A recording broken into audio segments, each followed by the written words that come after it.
Okay, Alexander, let's answer the questions from the live stream we just did with Jacob Dreizin, and let's just go through these questions one by one. David S sends us a super sticker. Eric sends us a super sticker. In summer of 1970, sends us a super sticker. And AD says, Mr. Dreizin, why the Russians do not use their precision-guided bomb like KAB 1500 present since 80s to attack Ukrainian positions instead of expensive cruise missiles and logistic intensive rocket artillery. By the way, any questions that are addressed to Jacob, we'll answer them, and we will also send them to Jacob as well, and he'll probably do something on his blog or on his site as well. So we'll try to answer the questions which are directed at Jacob, plus we'll gather up the questions for Jacob and also send them to him as well. Yeah, and that, I'm afraid, is definitely one which we're going to have to send to Jacob, because I don't feel competent to answer that one. I mean, I really don't. It's about use of military technologies at a level which, I mean, I simply don't know. I mean, I'm sure the Russians have their reasons, but I can't answer it myself. Yeah. All right. Hello there. Thank you for that super sticker. Life of Bride says the assaults on the First and Second Amendments seem more serious now than ever, perchance connected to Jamie Dimon's economic hurricane. Will they kill the Constitution, or is the Ukraine like overplay? Well, the Ukraine thing has been wildly overplayed, and I think this is essentially one of the big takes we got from our session with Jacob.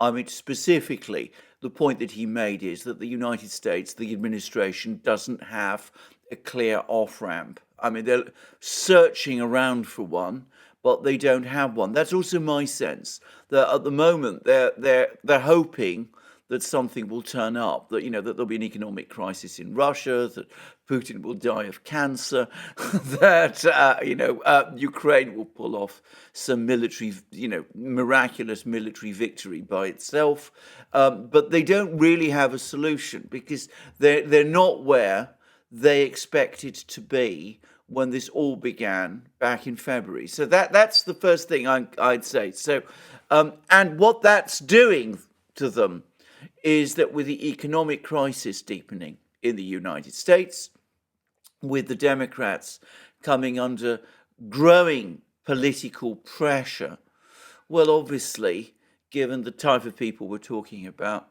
they're cutting corners with the Constitution and with the law, and they're steadily undermining it.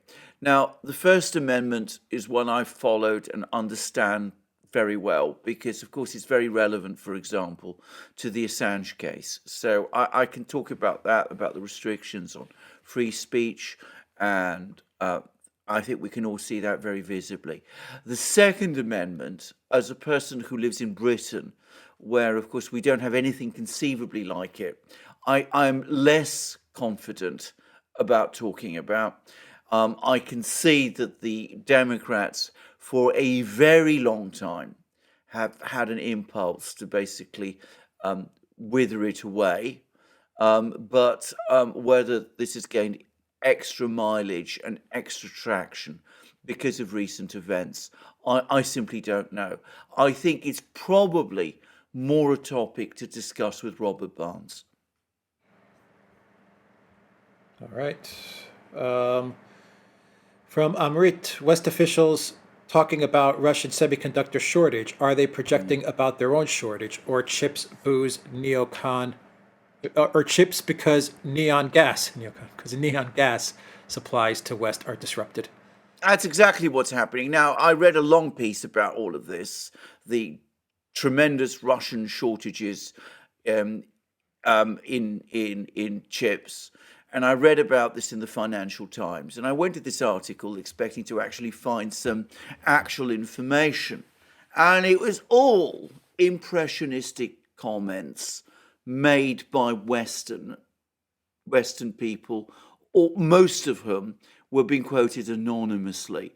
And I looked at where it was written from, and it was from one person in London and another person in Riga, which is, of course, not in Russia. It's in Latvia. Now, I'm not going to come forward and say that the Russians don't have issues with semiconductors.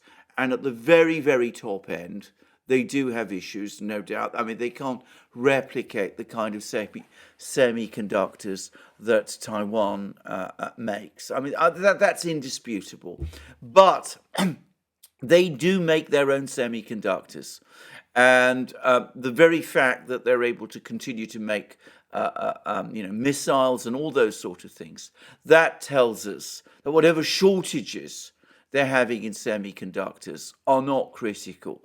And the one thing the Financial Times did show, it provided a graph, which of course it had to adjust because the graph purported to show where Russia imports most of its semiconductors from. And I gather that the original one suggested Taiwan, and then they had to replace that. And in fact, it's China. And China accounts for, I think, more than half the imports of Russian semiconductors. The second big supplier of semiconductors to Russia is Malaysia, by the way, just saying.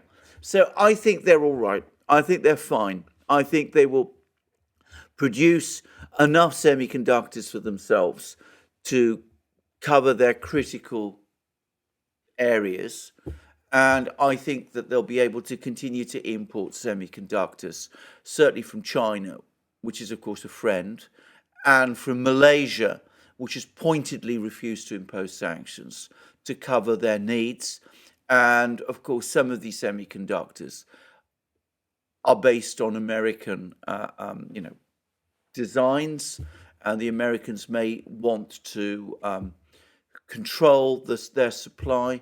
But there is a huge grey market in semiconductors, and the Russians can tap it, despite the fact that there are semiconductor shortages in general around the world at the moment. So I think this is an overblown story. I don't think it has much reality. If you go to Russian economic sites, they don't talk there about a real problem with semiconductors. They talk instead about a general lack of demand within their economy. So they're talking about something complete. They see their problems elsewhere. All right, Kajan says, watching you is my new daily routine. Much love. Thank you for that. Zionic, thank you for that super sticker. Lying Dog Face Pony Soldier says, will Poland and NATO make a dash for Odessa? Well, this is a topic which was discussed by Jacob on the program. He takes the view, and it's the view that I've also gradually come to myself, which is that at the moment, somebody in Washington, probably I'm guessing in the Pentagon, doesn't want to see the war extended to Moldova, Transnistria, Poland marching into Galicia, to any of those things. And they've told the Poles to back off. Now, if there is a total breakdown in Ukraine, it may be that plan, which I believe does exist, it may be that plan will be revived. But at the moment, I think the Pentagon's priority is to stop the war expanding. And I think at the moment, that plan is being not shelved, but it's been filed away. It's been put on ice. Sanjeva says, hey, Jacob Dreizin, greetings from Australia. Keep up the great work. Keep up your great work. Yoav, thank you for that super sticker. Van Huck says, you guys are very informative. Thanks for updating us. Thank you very much. And Irish Partisan says, can you see this war escalating beyond Ukraine's borders or outside intervention, given that the Western neocon political establishment has invested so much in this war? Yes, I think this is a real fear, and I've come to the view over the last couple of days, to some extent, Biden's op-ed in the New York Times. By the way, when you say Biden's op-ed, always remember Biden is in inverted commas, because, I mean, to what extent he wrote it or signed it is another matter. But somebody in Washington has looked at the implications of expanding the war and doesn't want it, and is very worried about the implications of it. I'm afraid that doesn't mean it isn't going to happen, because, of course, the more the situation in Ukraine goes wrong, the more the pressure from the hardliners in Washington, from the war hawks, and above all the neocons, will be to escalate. And that's the real danger. That's a real risk. It's a real possibility. But for the moment, I think the imperative in Washington, coming from the Pentagon, is that we don't want to see the war expanded. We don't see it.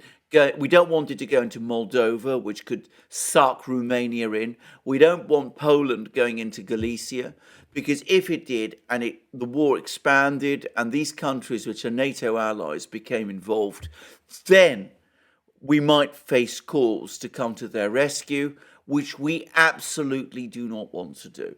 So the danger is there. It is real. For the moment, as I said, people in Washington are acting to try to keep that particular genie in the bottle. All right, Frank O'Reilly, thank you for that super chat. Cactus Ray, thank you for that super sticker. THD, thank you for that super sticker. Beer and Flies, thank you for that awesome super chat. Thanks for having Jacob, guys. He's good. Thank you very much for he's that. amazing. Beer and Flies. And Bulakov says, if no Ukraine offenses between 2014 and 2022, why has all the fighting been so deep inside Donbass to date? How were these lines defined on the ground between forces of West versus East? I think that was one of the questions. That was Jacob provided us with a comprehensive answer. Yeah, absolutely. Yes. Nathan says, how does the Lend-Lease interact with the 40 billion aid package? Can Ukraine buy tanks in addition to the aid, or are they pretty much the same? I think that was also one of the Again, that questions. was also answered, Yeah, answered in the live stream in detail. Natalia, thank you for that super sticker. Kyle, thank you for that super sticker. Summer 1970 says, I remember my two German cousins saying that the EU was a terrible idea, and at the time of its formation, they were right. Mm-hmm. Yes. Thank you very much. You're absolutely for that. Summer right. of 1970. Yeah. Hoppy, thank you. I for mean, that can I just chat. I just make a point about that? I mean, consider. I mean, people have criticised a point that I've made before, that Germany is not a long-term beneficiary of the EU. Look at what Robert Habeck, the German Vice Chancellor, the economics minister, who's a Green, is doing.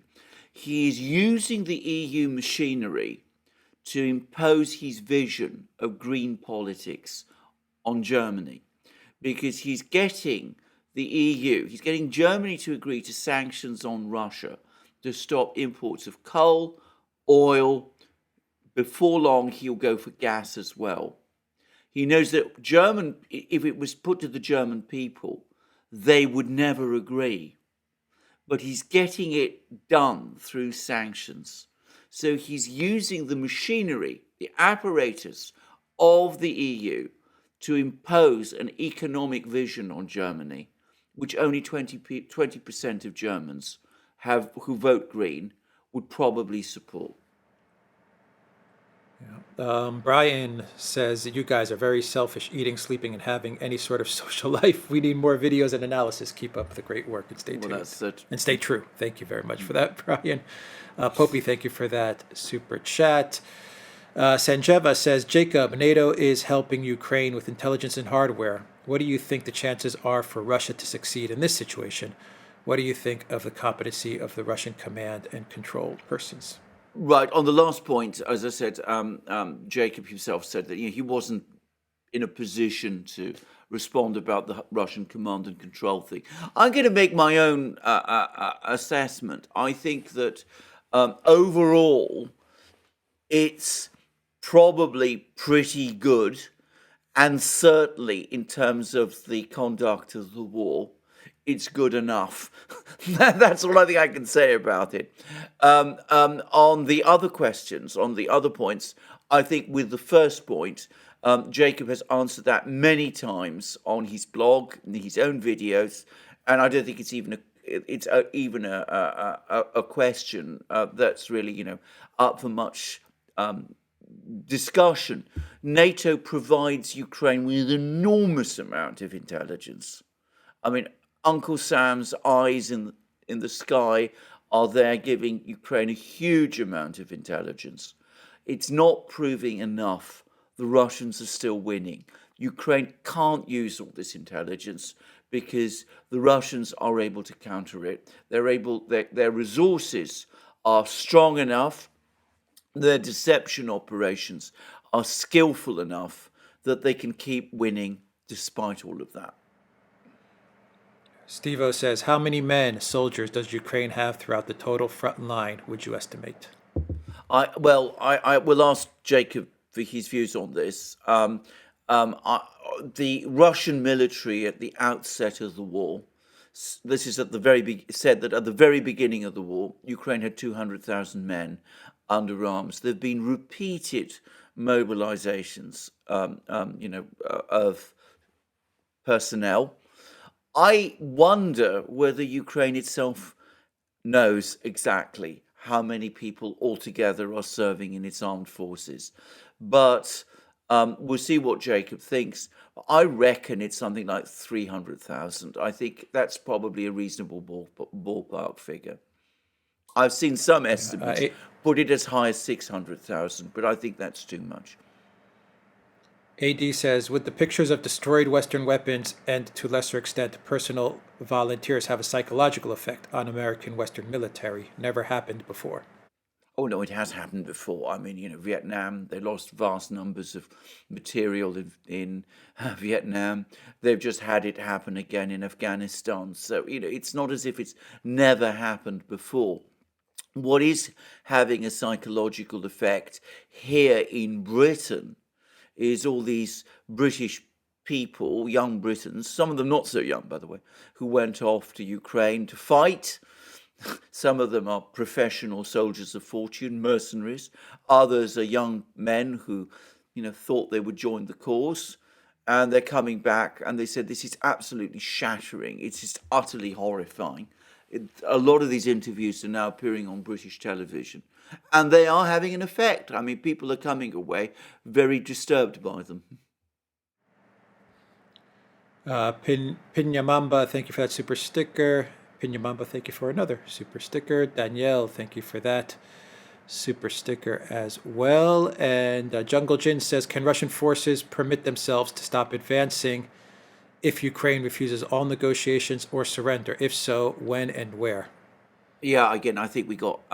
This is a question which, as I said, we did put to Jacob, and I think he said that it's going to be opportunistic. The Kremlin itself probably hasn't yet decided precisely where Russia is going to stop. My own personal view about this, and I say this now as a non-military person, and it is my view. It's not. Don't assume this is Jacob's own.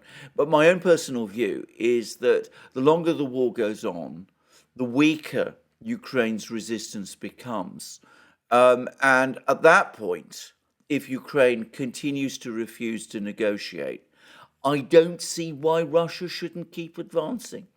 And, all the way to Lviv. Now, previously, I'd been skeptical about the possibility that they'd go all the way to Lviv. But now it seems to me it's becoming more possible. Anyway, I want to stress that's my view. Tricky Vicky says 3% of U.S. currency, physical money, 97% is digital. Yeah, I don't know about the exact statistics, but I'm sure that's reasonably right. Actually, I'm sure the proportion. Is it as high as? Is it high? Is it as high as 3%, which is physical money? Yeah, exactly. I'm not even sure it's as much as that. Yeah. Sparky says, should Russia take all of Ukraine so there won't be a leftover part for the West to use as another Kosovo? I've seen lots of people in sort of Russian or Russian-connected blogs rhetorically answer that question by saying no, that they should take all of Ukraine. Again, I don't know what the Kremlin is thinking or where this is going to stop, but the Russians have set themselves a goal, which is, a political cleansing of Ukraine. They don't want this thing. As I said, I think they're looking for a comprehensive solution to the Ukrainian problem, one which means that they won't have to worry about a danger to them from Ukraine in future. And if there isn't a satisfactory political settlement from a Russian point of view, and one which the Russians are confident will stick. And the last is going to be is almost an impossibly high barrier. Well, then I can't really see how this thing stops until, as I said, the Russians are on Ukraine's western border. Okay, Tim Gibson, thank you for that super sticker. Tim Gibson, thank you for that. Another super sticker. Juha says, thank you again for the excellent insight. Thank you, Juha, for that. StarX, thank you for that super sticker. Maria Fernandez, thank you for that super sticker. And Gassan, thank you for that amazing super chat. Thank you very much for that. And Wasco says, a prolonged war benefiting Russia weaks the West nowadays. That is entirely my view, and that I think is how things are actually turning out. We're talking about semiconductors. The more longer this lasts, the more time the Russians have to sort out their semiconductor industry, rather than have to pressure their own companies to use Russian-made semiconductors instead of perhaps cheaper ones that might be coming from Taiwan, South Korea. So that's just one example. But the longer this goes on, the stronger, the more diverse, the more resilient, the more sovereign, to use Putin's word, the Russian economy becomes, provided the financial system remains stable. So ultimately, the stronger Russia becomes. And of course, if you're talking about Ukraine, it gets control of the Black Earth regions, the areas which have the gas, which have the the industrial base. So Russia gets stronger. But of course, in the West, we find ourselves in a deepening economic hole. And we discussed in a video yesterday, I think it was both on the Duran and in my own channel, that there's been an article by Larry Elliott, who's the economics editor of The Guardian, and he talks about the fact that there is growing economic problems in the West, and that requires a deal to end this war, because otherwise we're going to have economic problems which are going to start to become unbearable for the West. So that seems to me to play up to your point. Catone says, war was preceded by weeks of Biden falsely predicting invasion, Donbass shelling by Zelensky regime, and 60,000 troops on the border. Did Biden intentionally provoke the war behind the scenes in its lead up? Right. Well, what Jacob was saying, and remember, I've been reading. These are messages that he was sending to a small group of people. I was fortunate to be one. What he was saying was that there was going to be a war, that the whole progression of events was going to lead up to a war. He didn't say who would be the first to pull the trigger. And I think a miscalculation that many people made in Washington, now this is my own take, is that I think some of them said to themselves, we're going to threaten the Russians with all these sanctions. That will scare them, and that will allow Ukraine to roll over Donbass and end the situation there, and then we can bring Ukraine into NATO. And I think that was an agenda that some people had. And the alternative was that the Russians would feel obliged to respond, and then we'd go for the massive sanctions, the shock and awe financial sanctions, and that would create a financial and economic crisis in Russia, which would result in regime change. So I think they thought that they would win either way. And it hasn't worked out as they expected.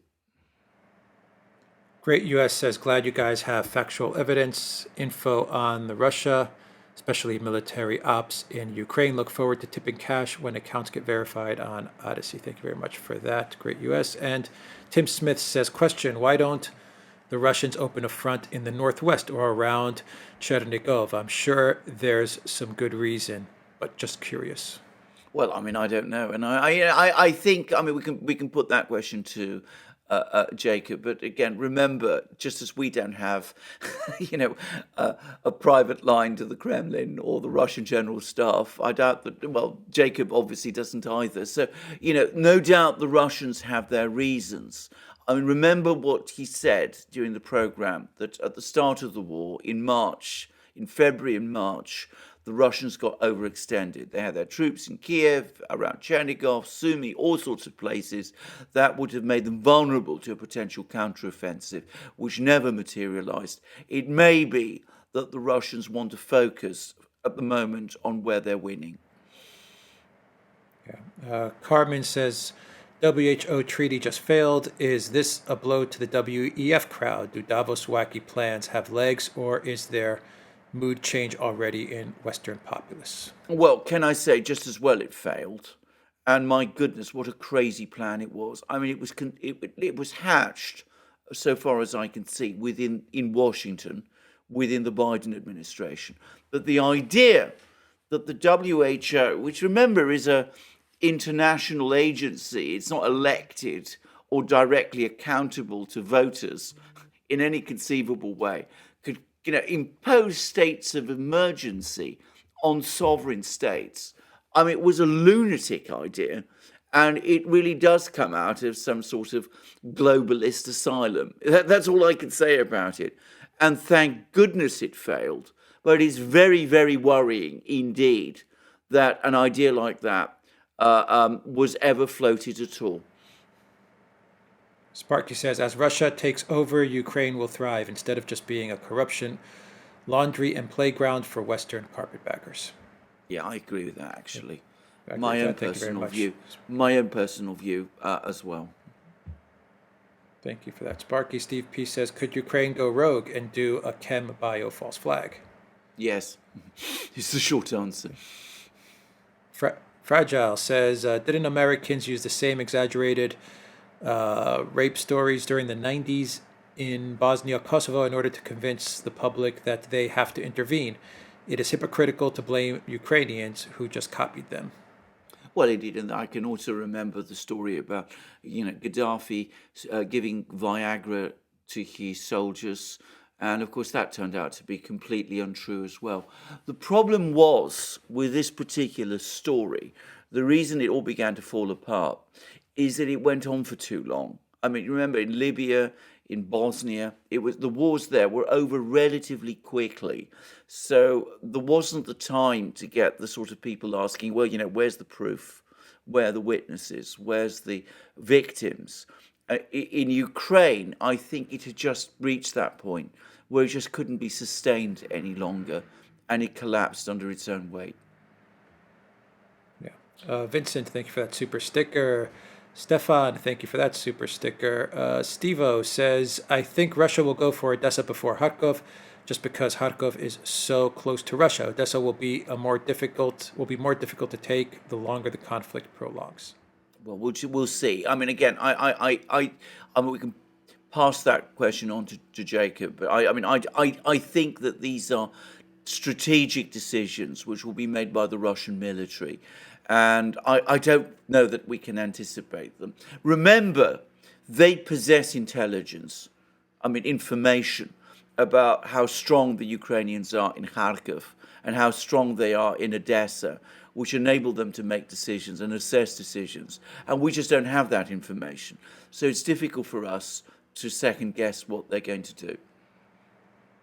Meganesia Shan says, how would the latest ripples in Pakistan, which kind of smells like a marinara sandwich, what are the implications for Russia? I think that the implications, not just for Russia, of what's going on in Pakistan is huge. Because, as I said, we have a political crisis. There was some push. I did a live stream on Locals, which is exclusive. I do them generally every Wednesday. And I was talking there about the situation in Pakistan. I said that I'd heard that there was an economic crisis brewing in Pakistan as well.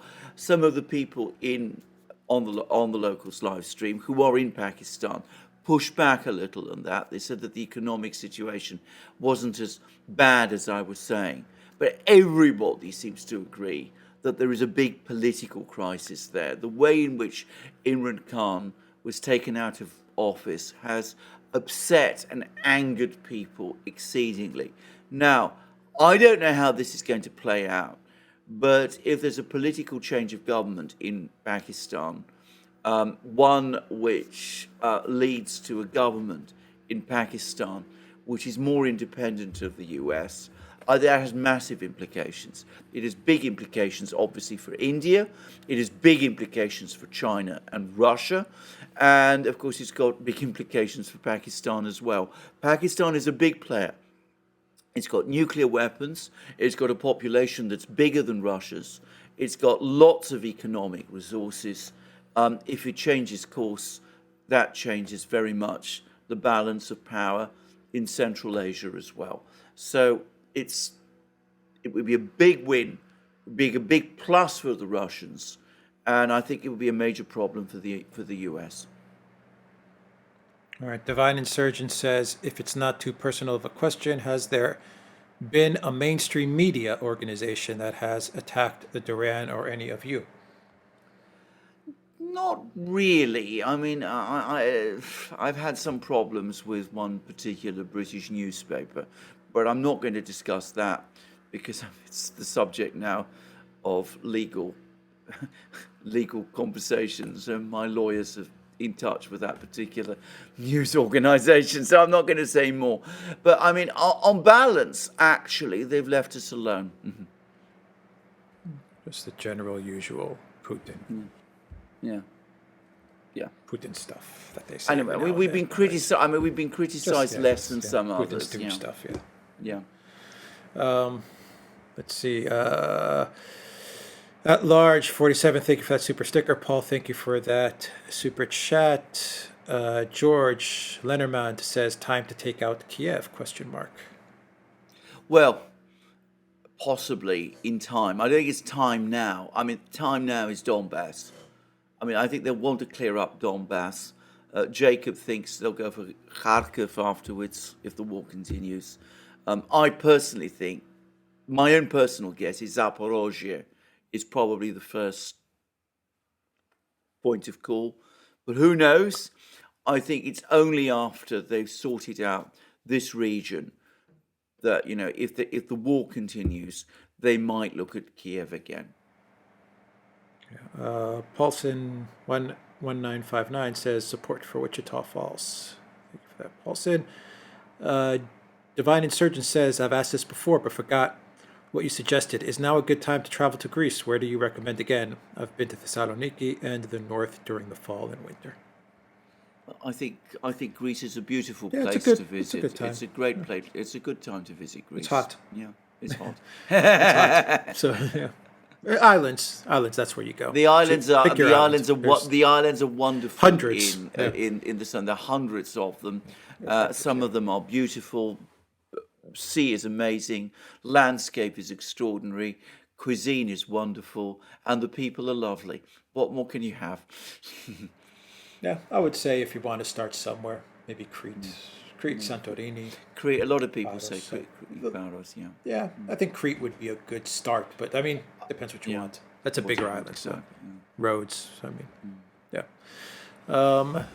June says, may you comment on strategic importance of Transnistria and whether you anticipate any Russian actions in that area? We talked about that. We've talked about that, specific, yes.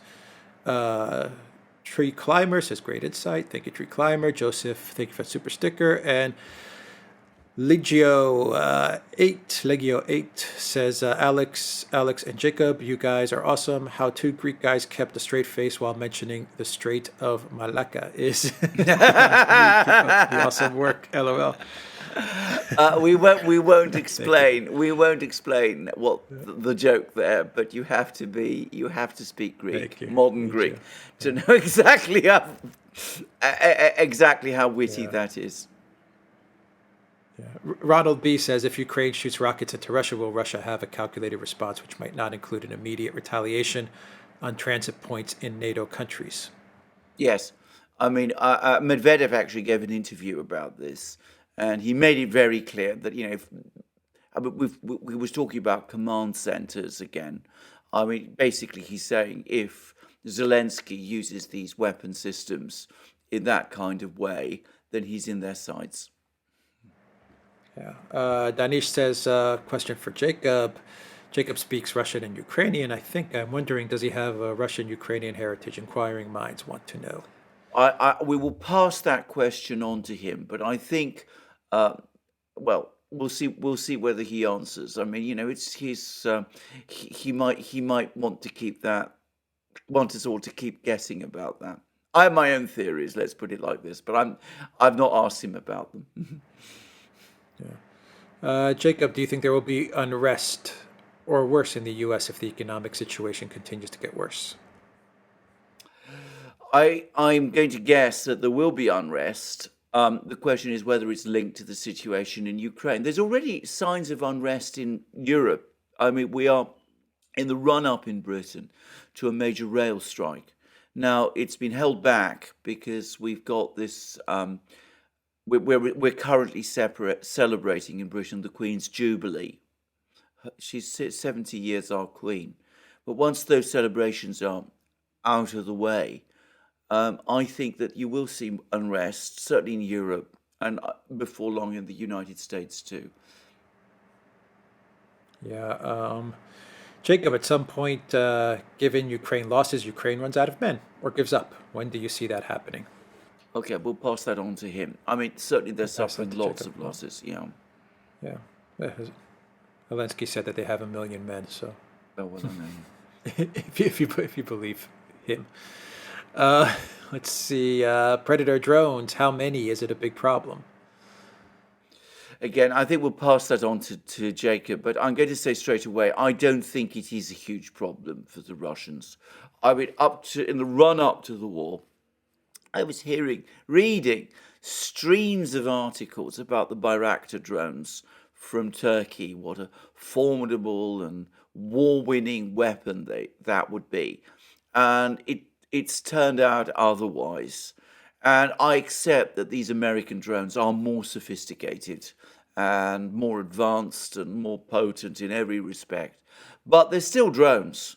And I would be astonished personally if the Russian air defense system wasn't able to deal with them pretty effectively.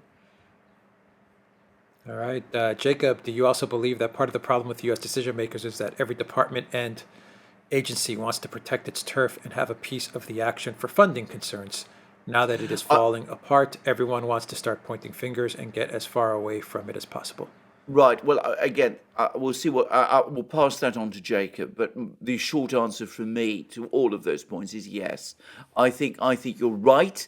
I think that is part of the problem with U.S. decision making, and I am absolutely sure that the recriminations are already taking place behind the scenes, and the blame game is already underway. Does this not also reveal the weakness of NATO weapons supplies and even the vulnerability of the weapons from the U.S.? We are cleaning out the closet and replacing with newer weapons. Contracts to boost the economy. Are they even worth it? Yeah, I mean, I take your points entirely. I think there are problems with Western weapons. I mean, I don't want to go the way that some people do and say that they're bad. I think people sometimes overstate these, but I think that they are expensive, probably certainly over engineered and over designed for warfare, and I think that they require a great deal of training and knowledge in order to use them effectively. And Ukraine doesn't have the time for that. I mean, these multiple rocket launcher systems, for example, to my mind, they essentially duplicate what the Russian multiple rocket launcher systems do. But they're more sophisticated, the American ones are, too sophisticated for their specific role. And I personally am skeptical that the Ukrainians will be trained up to the level to use them effectively in 3 weeks. So they probably won't be used effectively in 3 weeks. And I think the same thing happened with the Javelin anti-tank missile. I've heard many people say that this is a very demanding and difficult weapon to use successfully. If you know how to use it, if you're really experienced in using it, then it can be effective. But if you're not, then frankly, it's not effective. And I think that's a problem with Western, or at least American weapons generally. They make heavy demands of their users. And the US has a professional military. It can train up its soldiers to that level of proficiency to use them. I don't think Ukraine has the time. What are the odds that once the Ukrainian army is defanged in the Donbass, the first Guards tank army will be set loose on the Ukrainian plains, which will lead to the total collapse of Ukraine in a very short time? This is the deep operations theory that, and it originates from certain studies that a Soviet military theorist, one of the most brilliant military theorists in history, a man called Vladimir Triandafilov, carried out in the late 1920s. And he was one of the apostles of mechanized war and talked about the deep battle. And the idea was, firstly, you break the enemy's front lines with combined armed forces, then you punch holes in them, disorganize the enemy's forces, and then you send massive mechanized armies into the enemy's rear, paralyzing the enemy and pushing them to defeat. And that was the philosophy the Red Army began to follow during the Second World War from 1943 onwards, after they gained the strategic initiative and used incredibly successfully. Now, a commenter on our blogs, on our live streams, especially on locals, and he's in one of our locals community called Toilet Sauce, that's what he calls himself, and he is, as I understand it, he's got some background in the Russian military. He, in a commentary that he did on one of our live streams, he said that he thought that in modern warfare with modern weapons, that kind of deep battle might not be relevant today, because you can keep track of where these armored forces are heading. You've got long-range strike systems that can attack these armored columns. He seemed to be a little skeptical that you can apply these ideas, which, as I said, were developed in the 1920s, to the modern battlefield. Well, I'm not a military person. I can't say. We can pass this on to Jacob too. We'll see what he thinks. But as I said, this person, Toilet Sauce, seemed a little skeptical that it would be possible to apply these ideas today. All right. Was the decision to switch to Lend-Lease influenced by Ukrainian corruption, that is, diverting arms shipments to Syria?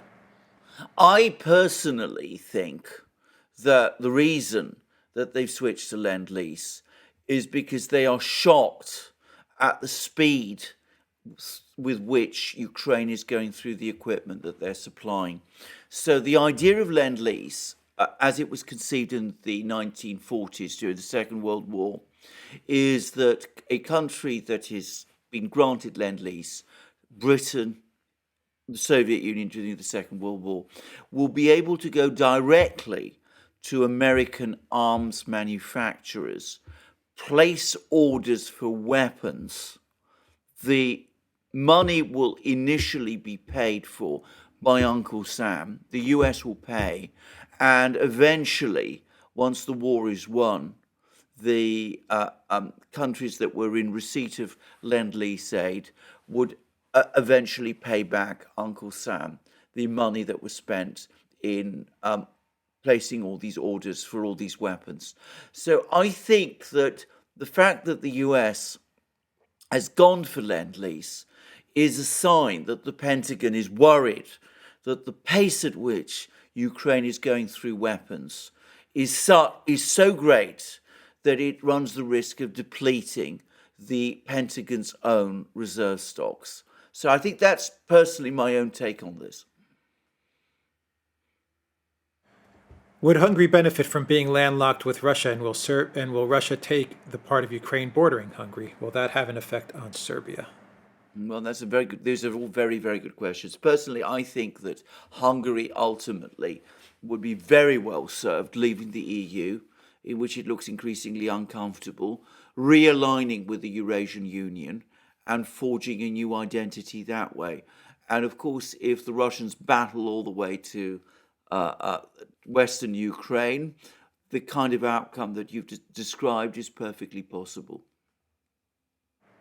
And Jacob, is the HIMARS being sent to Ukraine just a token effort to give Ukrainian commanders something to keep the soldiers in the field? And the mainstream media is doing its part to overplay the tactical and operational advantages this gives to the Ukraine at this point. Well, Jacob has already answered that in many places, and I think he says yes. And he also made the point in our over the course of our live stream that it's also a way of keeping the hawks, the neocons, the people like Lindsey Graham, pacifying them, saying yes, we are providing these HIMARS, only we're not providing them in anything like the quantities that the Ukrainians were originally asking for. And by the way, I should quickly add, Jacob predicted that that would happen. He said that the Ukrainians will only get dribbles of them, never the hundreds that they were asking for. All right, those are the questions. Thank you very much to everyone that joined us for the live stream, and we will pass on a bunch of these questions to Jacob as well, and see how he answers them, or where he answers them.